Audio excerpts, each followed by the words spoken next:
Okay, I'm going to go live as soon as I get someone in here. Just waiting on a viewer. Everything ready to go. We got someone. All right. All right. Welcome back to WMAC Now with your host, Chuck Stevenson, and welcome to episode number 112 of the WMMA Scene Report, our regular show. We're going over everything going on in the world of women's mixed martial arts. Previews, reviews, everything going on, you name it. Tonight, we're going to be doing a special focus on events outside of the UFC because, honestly, the fights this weekend in UFC, they just aren't that exciting.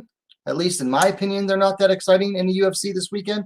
I feel that the fights going on outside are, much more interesting, exciting,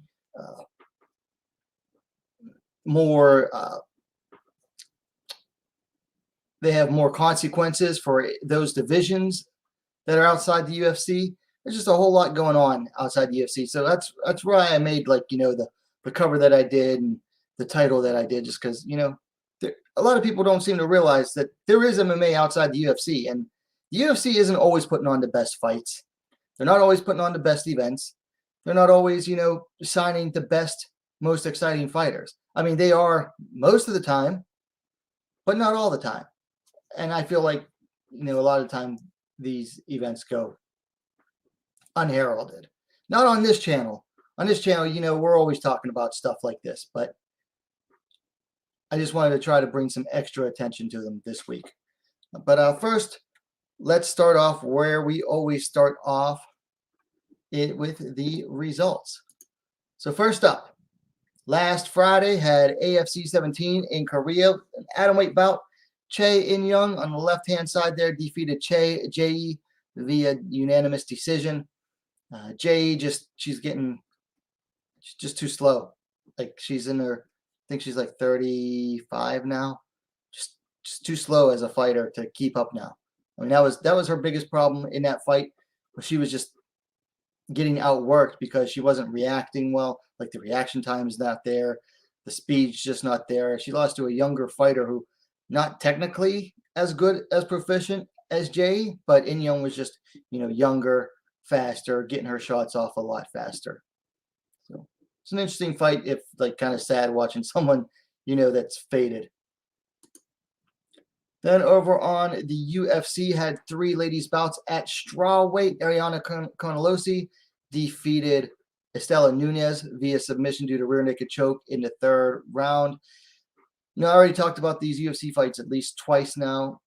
I thought Nunez was doing really well on the feet, started fading in the 3rd round, and then got taken down and choked out by Conalosi. Nunez still needs to work on her takedown defense.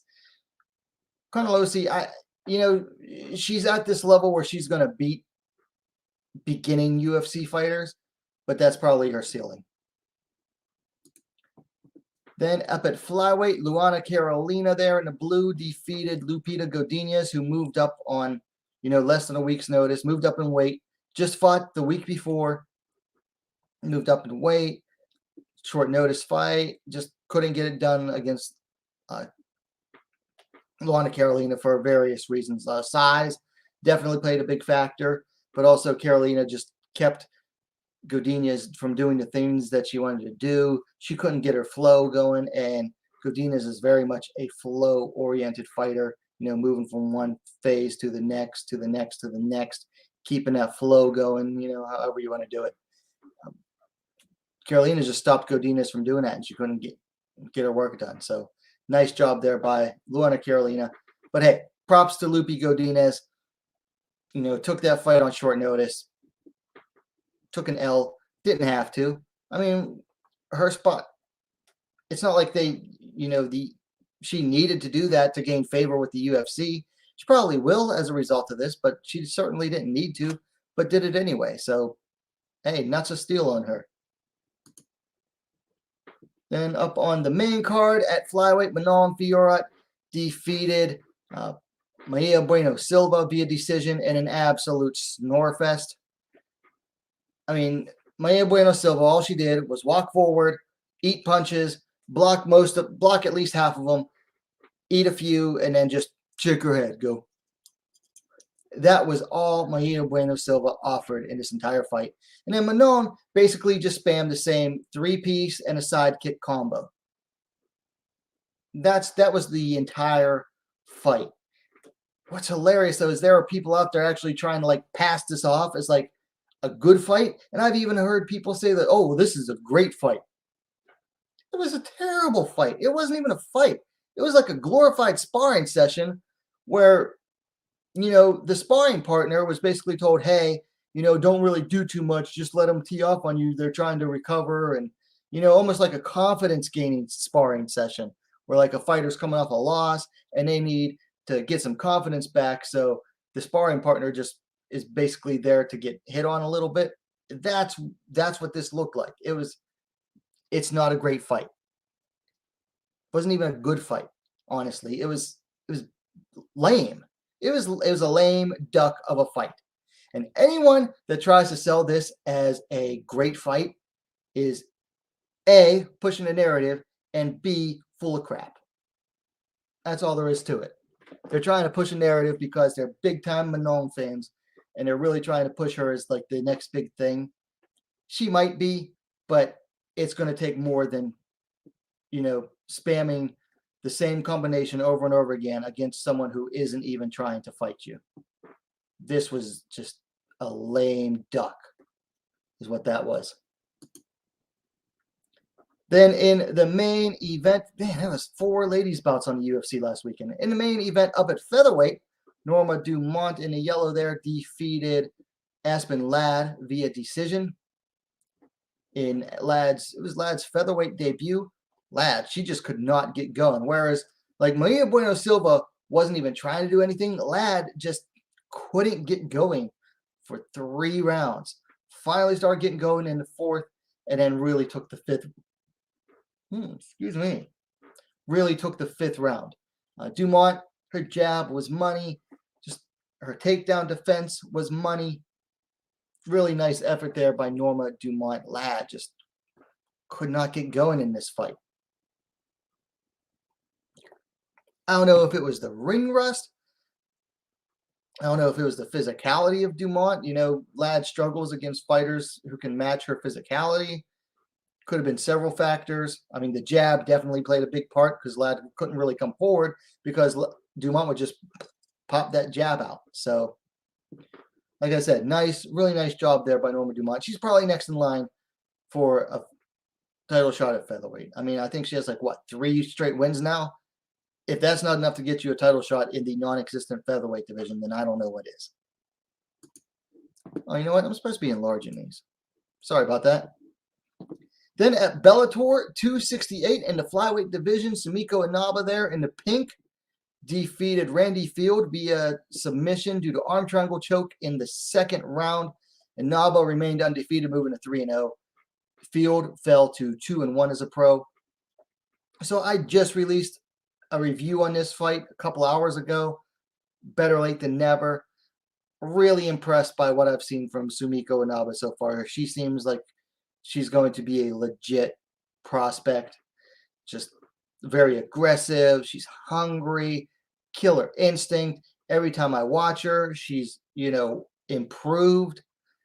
All the things you want to see in a young prospect just getting their career started. So very much looking forward to seeing what they do next with Sumiko Inaba.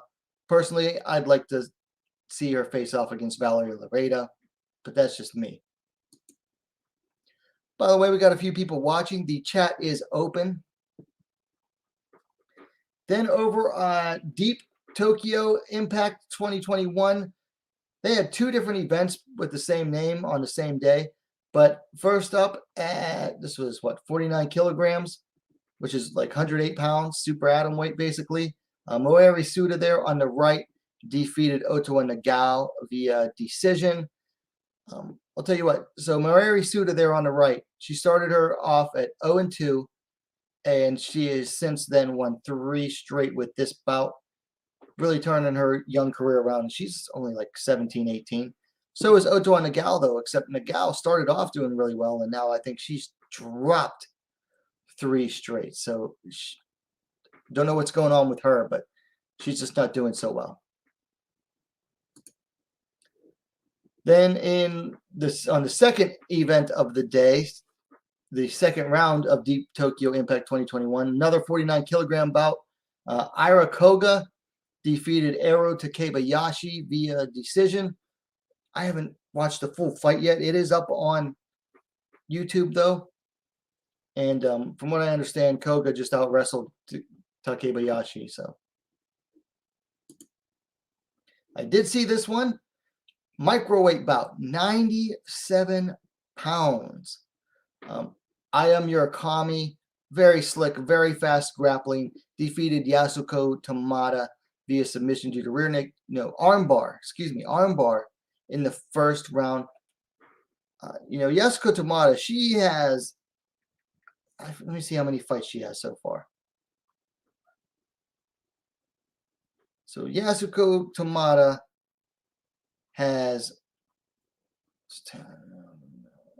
over 30 fights. And this was the first time she's ever been submitted. So really great work there from the BJJ black belt Murakami, submitting a 30-fight veteran for the first time. Really nice work there by Murakami. And then, what the heck is this name? Urena. This is a bantamweight. Urena there on the right-hand side defeated Marina Kumagai via decision and basically a snoozer. Then we moved on to Pancrase 324. Had a strawweight bout. Karen defeated Kotomi Shintani via TKO in the first round, I believe due to doctor stoppage. Karen really poured it on Shintani, throwing some elbows, cut open Shintani on the forehead, and the doctor stopped it. So Karen's only like 18 years old. That was her fourth fight. She is now 4-0 as a pro.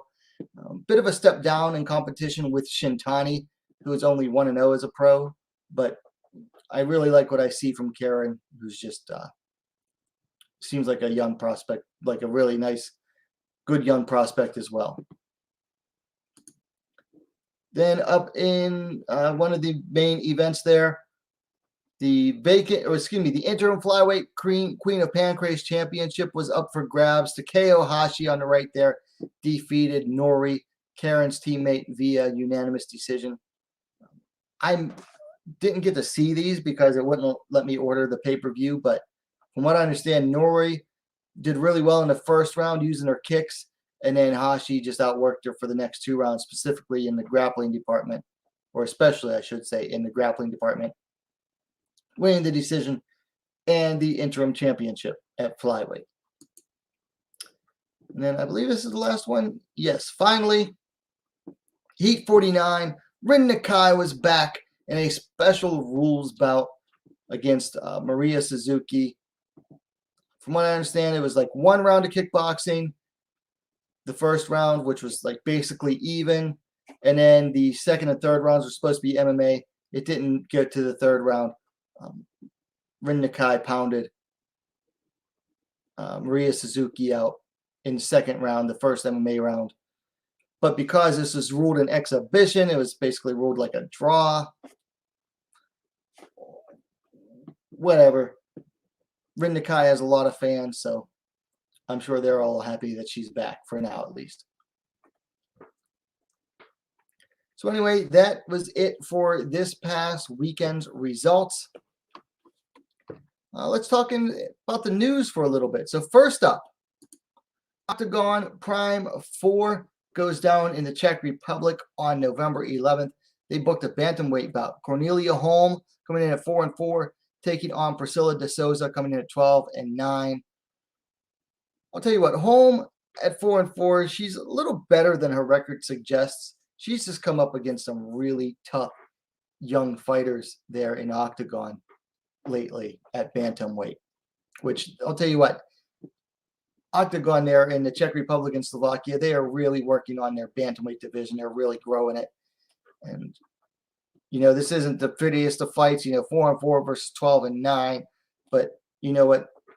They're putting forth the effort, and that's what matters in a division that needs talent like bantamweight.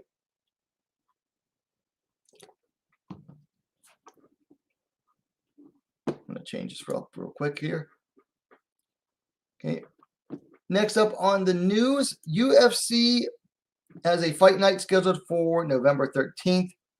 So Jessica I is out due to, I believe, COVID, but some kind of illness. Pretty sure it's COVID. But anyway, Jessica I is out of her fight against Andrea KGB Lee. So stepping in at flyweight is going to be Cynthia Calvillo. So you got Calvillo coming in at 9-3-1, taking on Andrea Lee coming in at 12-5.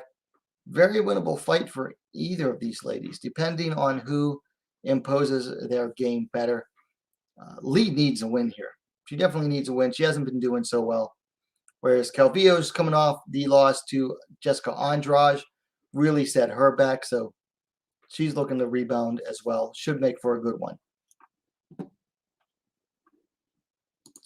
No Filter MMA in the house. My man BJ says, good fight. I have to agree. Then UFC has a fight night scheduled for January 15th. First up, there's two bouts on this. First up at flyweight, Caitlyn Chukagian taking on Jennifer Maia. Chukagian coming in at 16-4, Maia coming in at 19-7-1. Now, this is actually a rematch. The first bout was in November of 2019. Chukagian won via unanimous decision. I'll tell you what, though, I think if Jennifer Maia plays this smart, makes this a close-in fight, doesn't give Chukagian the space to work, she can win this one. It's hard. Like BJ said, it's hard to beat Chukagian. And Maia fights small. Yeah, she does. Maia, if she wants to win this rematch, she's got to take it and get into the pocket there, get into the pocket, get into the clinch, and make this like a dirty fight, as it were, you know. Bring in the dirty boxing, the knees, the elbows. Maia has to take this out of Chukagian's wheelhouse, which is at range, long range. That's what Chukagian does her best. She's on her bicycle, coming forward, throwing strikes, ishing, but staying on the outside and on her bicycle the whole time. Basically, a flyweight Holly Holm is the best way to describe Chukagian. And she's not easy, much like Holly Holm, not easy to beat. Also on that card, they booked a strawweight bout. Ashley Yoder, 8-8, taking on Vanessa Demopoulos, coming in at 6-4. And Ashley Yoder, she just announced that they signed her to another 4-fight deal. And, I see a lot of people are like, why do they keep giving Ashley Yoder fights? I mean, all of her losses have come in the UFC, and I think she's on a 3-fight losing streak right now. But I'll tell you why Ashley Yoder keeps getting re-signed and keeps getting fights. Same reason Smiling Sam Alvey keeps getting re-signed and keeps getting fights. Because they don't turn fights down. They get offered a fight, they're there, and they're going to put forth an effort. Okay? Yoder's not the best fighter, and Alvey's boring, but you know what? They take the fights they're offered, they show up, they make weight, they put forth an honest effort, and they never complain. That's why Yoder keeps getting fights. Also, Yoder is like the UFC's favorite prospect victim. If they have a prospect that they're going to try to push, chances are they're going to book her that strawweight against Yoder at some point. I mean, no, that's not what I wanted. PAPO. Let's look at Ashley Yoder's record real quick here.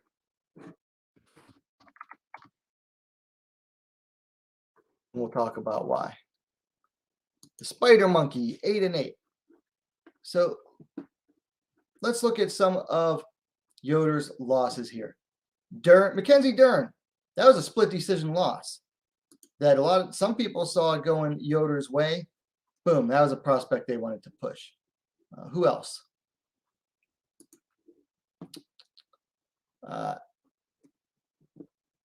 They put her up against Angela Hill twice because, they keep trying to push Angela Hill. Put up against Jinyu Fry.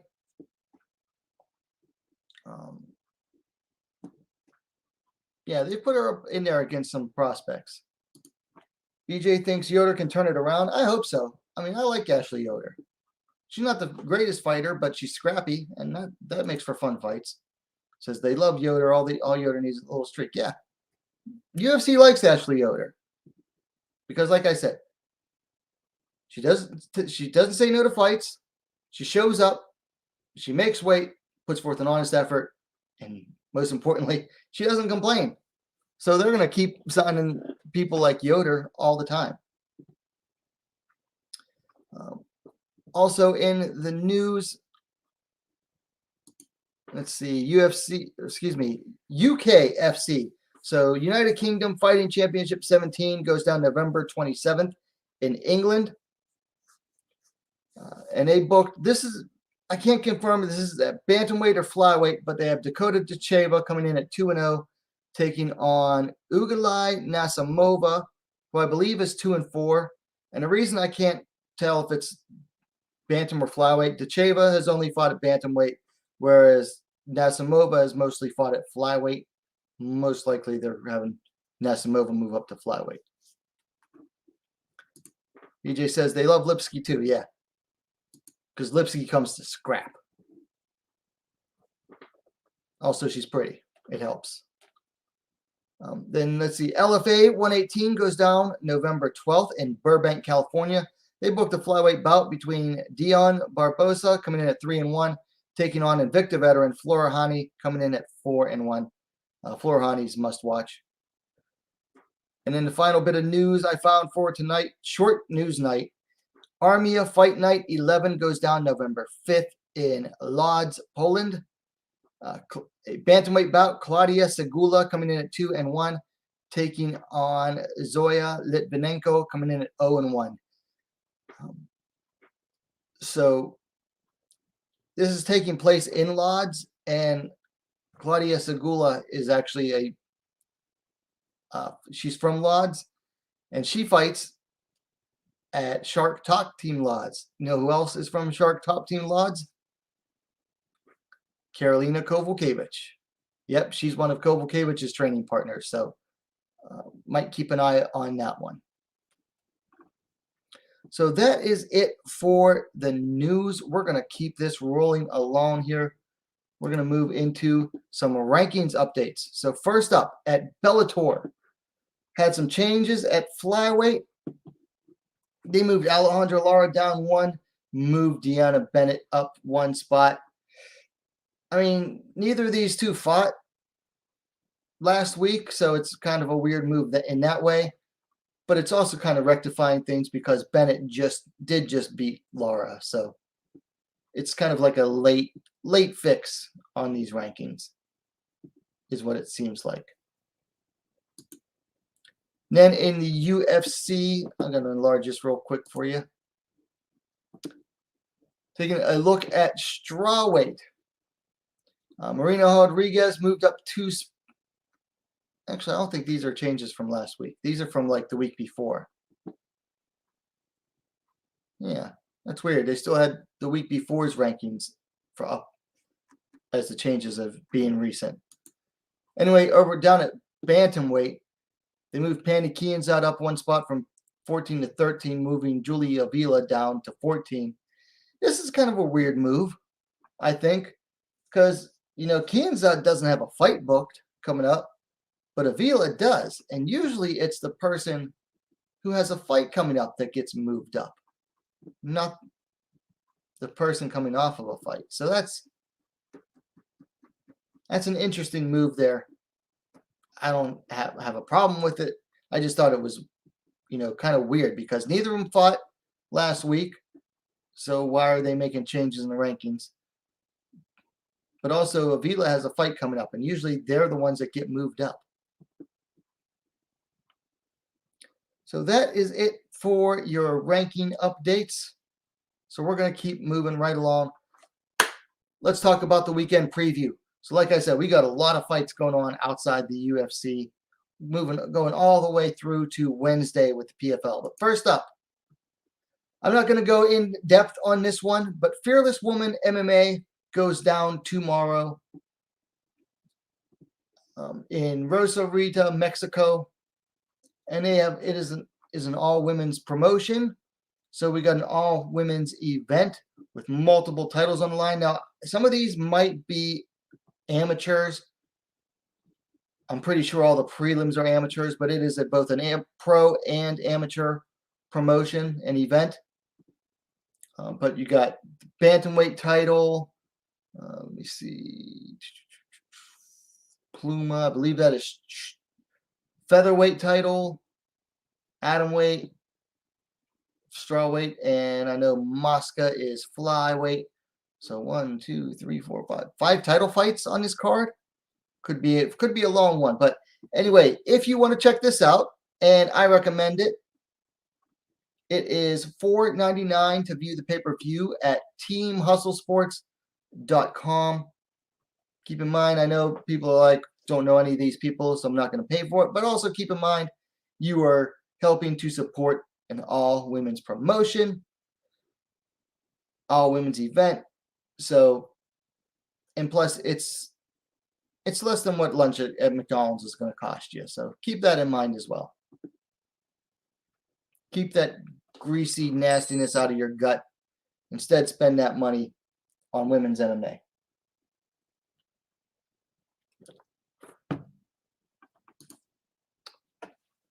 But actually, moving on to the fights that we are going to talk about. First up, tomorrow morning in only a few hours. By the way, BJ, thank you for sharing that tweet of mine. Appreciate that. Just saw that. But we're going to Deep 104 Impact, and this is at like 4 a.m. Eastern time. So if you're not up for it, I don't blame you. I will be, but mostly because I've been waking up super early for some reason. Anyway, super atomweight bout, 108 pounds. Seika Izawa taking on Shiyu Park. Seika Izawa is actually the Deep Jewels strawweight champ, whereas Park is moving up from atomweight. She's an atomweight contender for them. And they're fighting on the big deep card. And this is going to be at super atomweight. And I'll tell you why that is in a second here. But first up, in the stats, Izawa is undefeated at 3-0. Park is 5-3. Now Izawa is coming off a title-winning performance against Miki Motono via submission due to armbar 3 months ago. Park coming off a loss due to armbar at that same event. Park is the elder fighter, 30 years to 23 for Izawa. They stand the same height, 5 feet 2 inch, 157 centimeters. So this is at super atomweight. And I'll tell you why. Because Deep is very closely affiliated with RIZIN, you know, the big stage Japanese MMA show. And they have been struggling for contenders in the ladies ever since COVID started and the country shut down to travel for foreigners. Winner of this bout is likely going to fight in RIZIN, and giving the timing of it, most likely going to be on New Year's Eve. Now, as far as the fight itself goes, I saw the weigh-in picture, looked roughly the same size. Park took the full weight allotment, whereas Izawa, who's coming down, actually was like just over half a kilo less in weight than Park, or just over half a kilo lighter, I should say. So she actually came in well under the limit. But you got submission specialist or grappling specialist, you know, wrestler and judoka in Izawa, taking on the kickboxer in Park. And Park is, like I said, is coming off that armbar submission loss. So a lot of people are automatically picking Izawa, considering the size and the grappling advantage. Well, I got to remind people that Izawa has not faced a striker of Park's caliber yet in her very short career. So each of these fighters, you know, possess strengths in areas where their opponent is the weakest. This really comes down to who can impose their game plan better. And big fan of both of these ladies. I got to go with Seika Izawa. I've watched all of these ladies' pro fights that I could find, and I got to go with Izawa. I think it's just a matter of time before she can get Park down to the ground and submit her. So we're going to go with Seika Izawa to win by submission. And like I mentioned, winner of this bout likely going to be in RIZIN, given the timing, New Year's Eve. So big implications, big consequences for the winner of this bout. Then we move over to Poland. For KSW 64 has a strawweight bout. Karolina Ovcharz taking on Sylwia Juszkiewicz. Both ladies out of Poland. Let's take a look at the stats here. Ovcharz coming in at 4-1. Juszkiewicz coming in at 9-6. I believe it's Juszkiewicz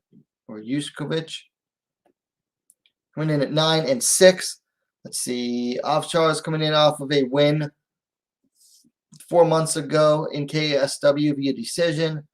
Juszkiewicz coming in off of a loss a year ago via decision in KSW to Karolina Wojcik, who I'm a big fan of.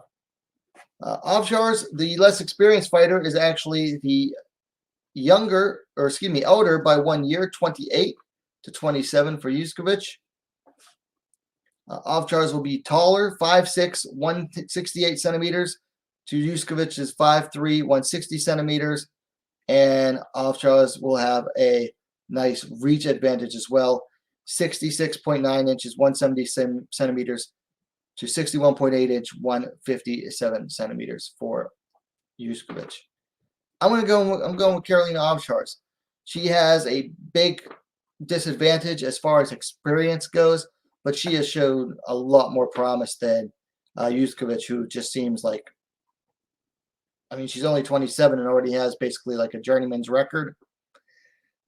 Got to go with the up-and-coming prospect to win this one. So we're going to go with Karolina Ovcharz there on the left-hand side.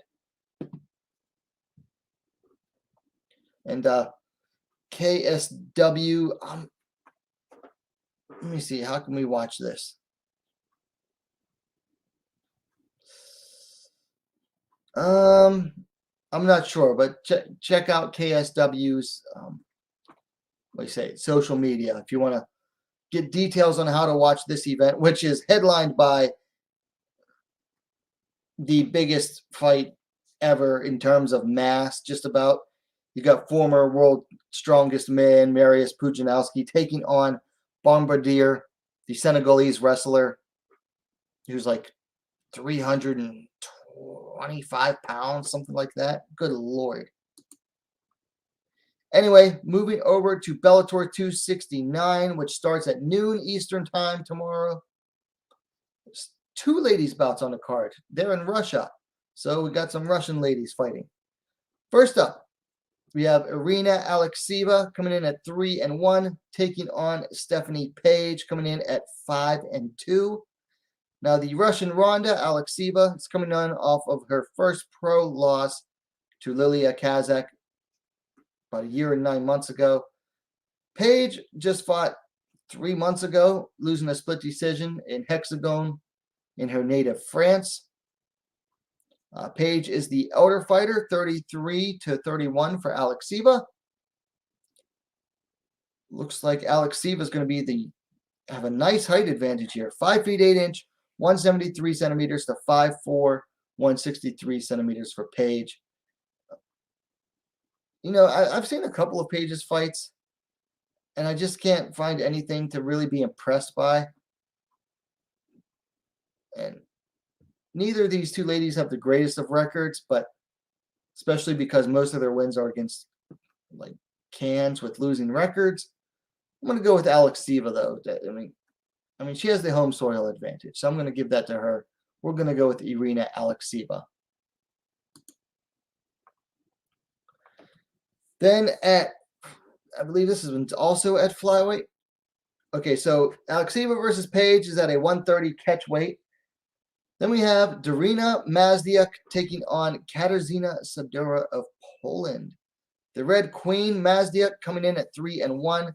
Sadura coming in at 4-4.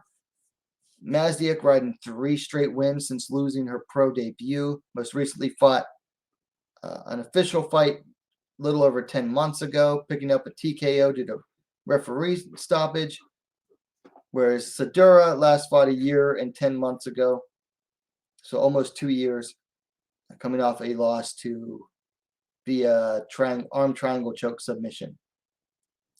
Let's see. Sadura 1 year the elder, 30-29 for Mazdiak. Sadura slightly taller, just slightly, 5 feet 7 inch, 171 centimeters tall, to Mazdiak's 5'6", 168 centimeters tall. So you might remember the video. You might have seen the video of Darina Mazdiak in a cage taking on a dude who was like, what, 300 pounds, just absolute enormous fat guy. And Mazdiak won via TKO. So got her a lot of attention. Excuse me, I'm tired. Mazdiak got a lot of attention for that bout. And you know what? It paid off because she got a Bellator contract. Sadura is the more experienced fighter, but she's always like alternated wins and losses. She's also faced the tougher competition of the two. I mean, yeah, none of Mazdiak's wins come over anybody that had fought before, at least according to Tapology, which isn't always 100% accurate when it comes to like Russian events and records. But I'm going to go with the veteran here, Sadura. I mean, she doesn't have the best record, and she's not the one being brought in to win here. Mazdiak is, but I'm going to go with the spoiler here in Katarzyna Sadura, who's also from Lodz, Poland. So you got 2 Polish ladies from Lodz fighting tomorrow.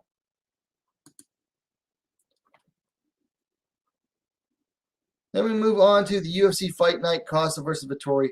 3 ladies bouts on this one. First up, a strawweight bout. Livia Hanata Souza taking on Randa Marcos. Souza coming in at 14-3. The Quiet Storm Marcos coming in at 10-11-1. Both ladies coming off of losses. Souza to Amanda Lemos 7 months ago. Marcos via disqualification against Luana Pinheiro 5 months ago. Now, the difference between these two is that before her loss, Souza had a win a year ago over Ashley Yoder, whereas Marcos is riding a 4-fight losing streak. Let's see. Marcos is the elder fighter, 36-30 for Souza. Looks like she's just slightly taller, 5 feet 4 inch, 163 centimeters to Souza's 5 feet 3 inches, 160 centimeters. And the reach is virtually identical, about 63 to 63.5 inches, 160 to 161 centimeters.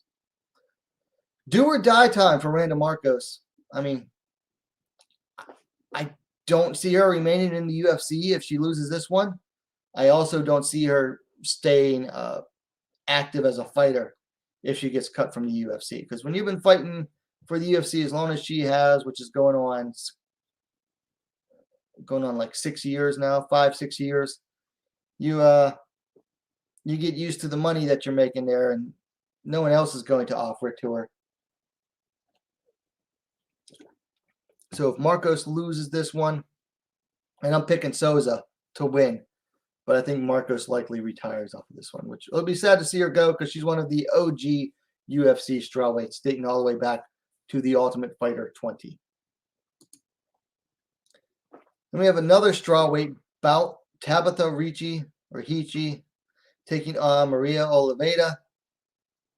Double dose of Brazilians. Ricci, the baby shark, coming in at 5-1. Neta coming in at 12-4. Ricci's coming off a loss to Manon Fiora in her debut 4 months ago, up at flyweight. Now she's back down at strawweight.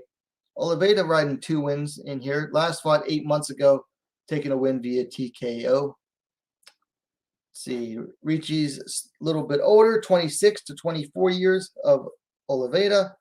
Oliveira, nice height advantage here. 5 feet 6 inch, 167 centimeters to 5 feet 1 inch, 155 centimeters. And Oliveira has a huge reach advantage here. 69 inches, 175 centimeters to 62 inches, 157 centimeters. So Brazilian can crusher versus Brazilian can crusher. You know, it's funny. I was listening to a preview, I think yesterday, and they were talking about, you know, picking Ricci because of Oliveira fighting on that Brazilian circuit and fighting, you know, the Brazilian circuit is usually either like absolute cans and can crushers or like absolute top like champions. That's basically who you see down there in Brazil. But the funny thing is, you look at Tabitha Ricci's record, I don't think she doesn't have a single win over somebody with a winning record. I mean, you look at who she's fought.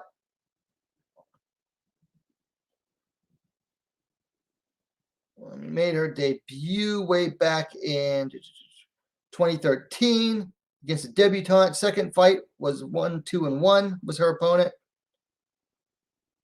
Got active again with LFA. Fought another debutante after taking a nice long break of what was that? 6 years. Next fight, fought Vanessa Grimes, who was 1-5, and then after that, Shauna Ormsby, who was 2-3. So, you know, the people that were saying that about Oliveira, it's like, if you not looked at Ricci's record. Having said that, having watched both of them fight, I am going to have to go with Tabitha Ricci. She's the better ground fighter for sure, and she's just competent enough on the feet to know that, you know, she could get beat up there, so she's going to try to take it down to the ground. I'm going to go with Maria Oliveira. It's also Oliveira's UFC debut.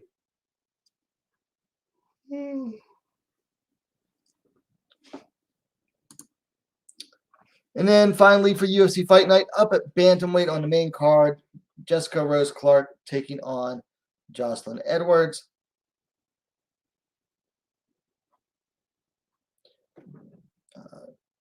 Clark coming in at 10-6. Edwards coming in at 10-3. Now, Clark's coming off of a win over Sarah Alpar a year ago. I believe she's had some knee surgeries. Like more than one since then. Edwards coming off a loss to Carol Hosa 8 months ago. No shame in that. Before that, had a win over Yanan Wu 8 months ago. Let's see. Clark is definitely the older fighter, 33-26. Edwards, she's got a nice, like, statuesque build for a bantamweight. 5'8", 173 centimeters to Clark's 5'5", 165 centimeters. Reach goes to Edwards as well. 70 inches, 178 centimeters to 67 inches, 170 centimeters for Clark. Uh-oh. That's never a good sign when you can't stop yawning. Anyway, I'm going with Jocelyn. Well, yeah, I'm going to go with Jocelyn Edwards, but I'm not 100% on this one. Because the last time Edwards took a loss outside of the UFC was a split decision to Sarah Alpar. And that's who Clark beat in her last bout and absolutely beat the crap out of her. Now, granted, styles make fights. But that experience is important.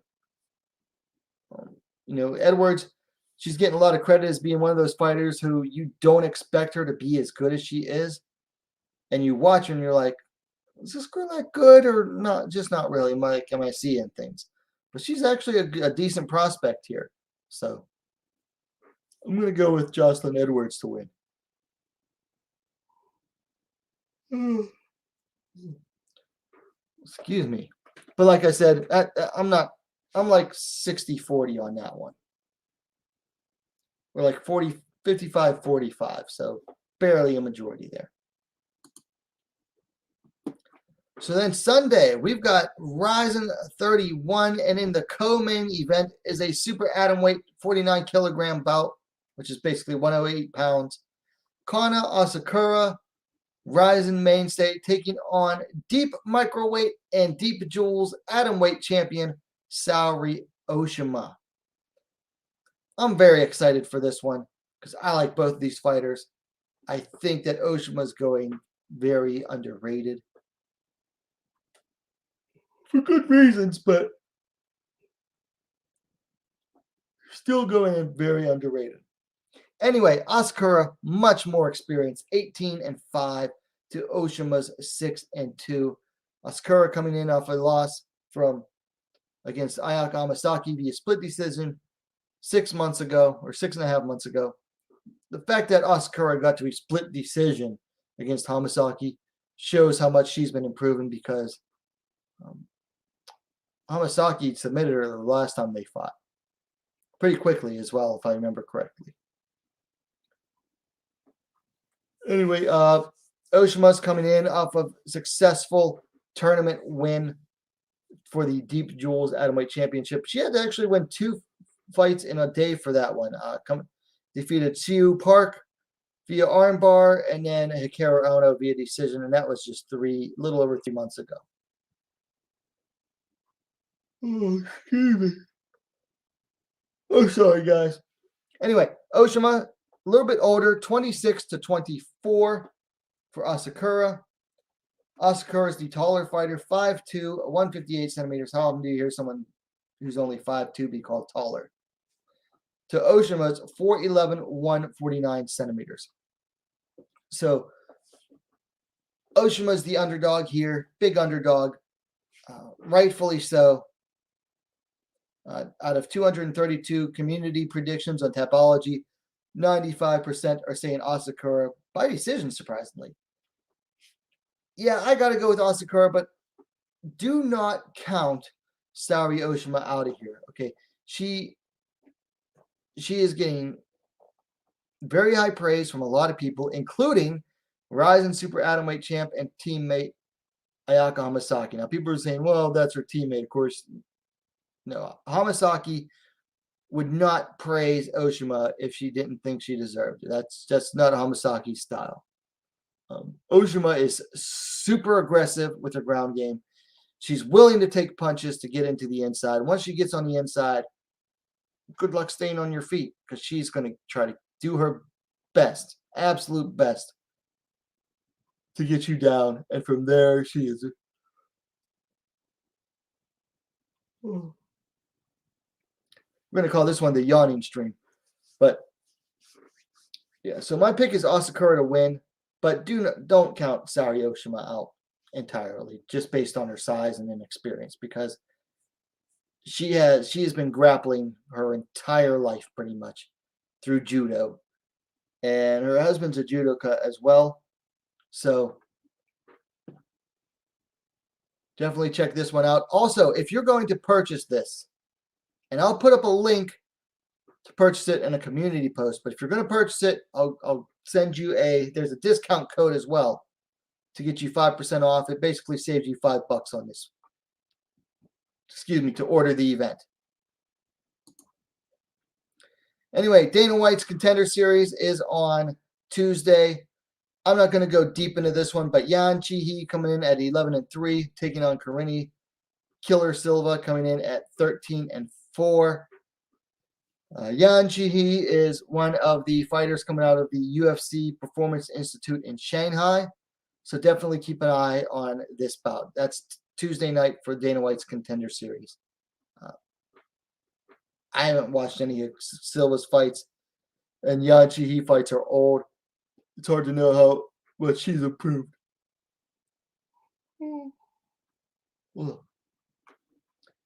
And then finally for this week, PFL 2021, the World Championships, 3 ladies bouts. First, all of them in the women's lightweight division. So first up, former bantamweight champ Julia Budd taking on Caitlyn Young. Budd coming in at 15-3. Young coming in at 12-11-1. The Jewel Budd is coming off of 2 straight wins over Jessie Mealy and then Diana Silva via split decision 5 months ago. And honestly, a lot of people thought she lost that decision. Caitlyn Young is coming off of a loss to Mariana Moraes via split decision 3 months ago, 3.5. Before that was riding 2 straight wins. between Invicta and then PFL.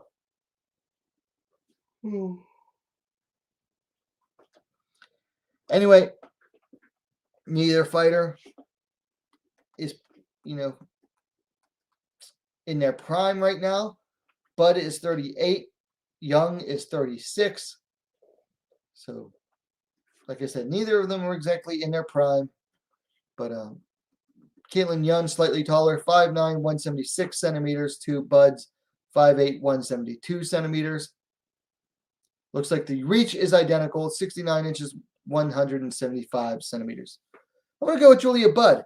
I think she's going to basically wall install and smother her way to a decision here, which is, just a good style to beat Caitlyn Young. Caitlyn Young does best on the outside or in the clinch, but away from the fence, whereas I suspect Bud is basically going to do her best effort to basically keep Caitlyn Young's back glued to the fence. So I got to go with Julia Budd. She's a stronger fighter. She's fought and beaten better competition more recently than Caitlyn Young has. But Caitlyn Young's an OG. I mean, made her debut back in like 2007, so that's pretty well and old. Juice Wave in the chat says, why can't I find Fearless 8 on Tapology? For whatever reason, they don't have the info up there. Usually it's up to the promoter to contact Tapology to give them the information, and they just haven't. I actually tried, messaging them over Instagram at least a week ago and got rebuffed. So that's just how I guess.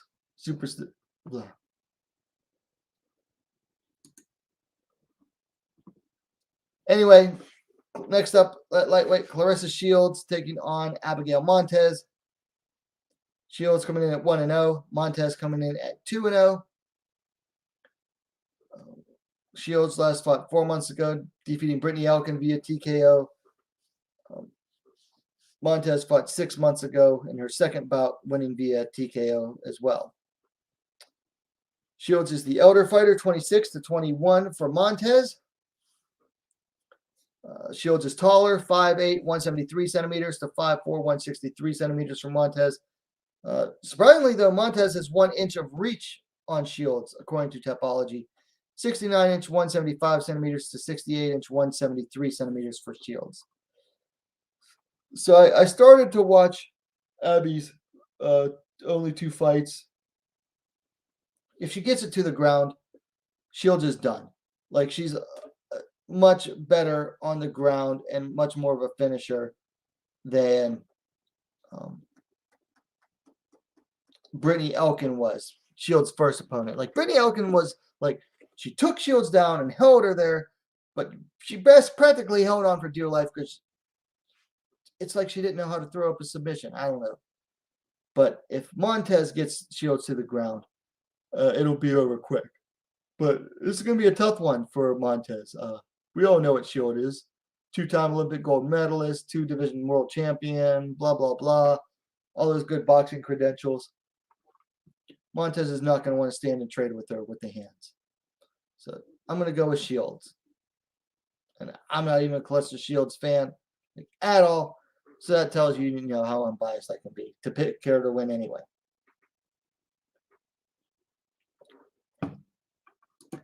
Then finally, I believe this is the main event.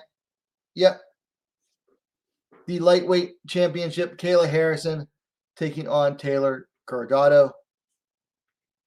Harrison coming in undefeated, 11-0. Guardado at 3-1.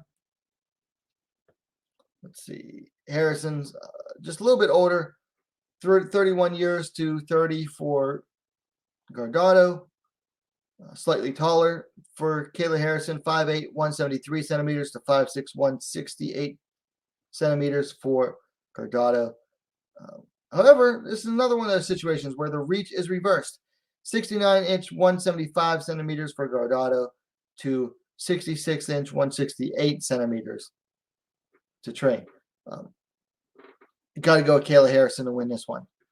I mean, she is just so much better overall as a fighter than Taylor Gordado. Gordado is basically, I mean, her amateur career extends all the way back to freaking 2009. Turned pro and has been kind of being used. But, yeah. Harrison has beaten better opponents. She's more well-rounded. Gordado basically just has the wrestling. Then great martial art. Probably the single best base for MMA, but nope, not going to be enough against Kayla Harrison. So we're going to go Kayla Harrison to win. And then she'll be done with her PFL contract. Then we have to see if she's going to renew or, move on to Bellator or UFC. So anyway, that's really all I have for this weekend. I had to push myself. I'm practically falling asleep right here. You can probably see in my eyes. Like I said, I've been up since like 4 a.m. So I got to get some sleep so I can wake up early again for deep. And then let me know if you're going to watch any of the fights. LFA just started on UFC Fight Pass. So as soon as this is over, you want to go watch them, go right on ahead. I'm going to as well. Probably fall asleep watching them.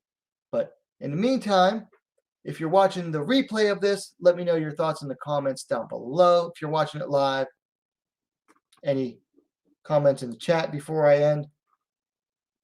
Please don't forget to hit that like button. Not just on this one, but all of my stuff, so that the word can help spread, because that helps bring eyes to it. Pushes my stuff through the algorithm. And don't forget to subscribe as well. Hey, subscribers growing every day with new subscribers to the channel. And I appreciate each and every one of you that do so. Thank you very much for all the support. In the meantime, I just released 2 videos in the last 24 hours. We're going to work on the 1 Atomweight Grand Prix semifinal preview, try to have that done tomorrow, and then going to try to have the PFL preview for Wednesday done on Sunday. So still got a busy weekend ahead, plus going to have some fight reviews. So keep an eye out for those. Anyway, that's all I have for tonight, everyone. Thank you for watching. We'll see you next time.